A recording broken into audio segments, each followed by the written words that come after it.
Good evening mga kapuso! Relatable at tagos sa pusong series ang bago ninyong tutukan sa GMA Afternoon Prime na The Missing Husband. Kanya-kanyang paghahanda na nga ang mga kapuso at Sparkle Stars na bibida riyan. Makichika kay Aubrey Carampel. Nakaka-relate si Rocco Nasino sa kanyang role bilang isang OFW na nabiktima ng isang investment scam sa upcoming Kapuso Afternoon Prime series na The Missing Husband. Sa pictorial ng serye, nagkwento si Rocco na may kaibigan daw siya noon na inalok siyang mag-invest sa isang business. Nagko-flashback sa akin yung daming text messages ko sa kanya na hindi niya sinasagot. Sumagot siya ng ilang beses na, ibabalik ko na ito, i-deposit ko na sa iyo, papunta na akong bangko ngayon. Wala. Talagang work of a scammer. Si Yasmin Curdy naman na gumaganap na misis ni Rocco at isa ring OFW. Very excited na raw na ipalabas ang kanilang series dahil for sure, maraming makaka-relate sa storya. Kasi ang The Missing Husband, hindi lang naman siya dahil nawawala yung husband mo. Pwedeng emotionally, mentally, missing siya.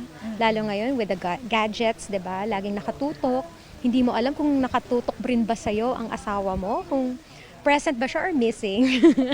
Hello, I'm here. Si Jack Roberto naman, first time nagaganap bilang isang pulis. Nag-firing lessons daw siya bilang paghahanda sa role.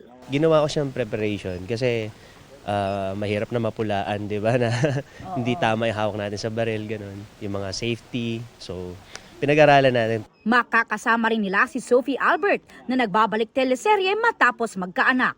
At ang naging preparasyon daw niya ay diet at workout kasama ang mister na si Vin Abrenica. Pinupush din niya ako na let's go, let's work out.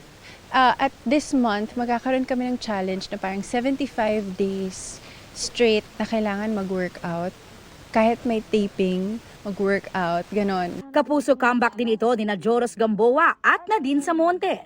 Si Nadine masaya raw na muling nakasama ang kanyang starstruck batchmates na sina Yasmin Curdy at Mark Heras. It feels like home, like starstruck. Alam mo yung kung saan ka nga nanggaling, iba yung warmth, iba yung komportable ka na nagtatrabaho ka kasi kilala mo na yung tao, nakasama mo na siya before, and yet, alam mo yung iba na yung pinag-uusapan nyo, it's about your family, about kids. Aubrey Carampel, updated to showbiz happening.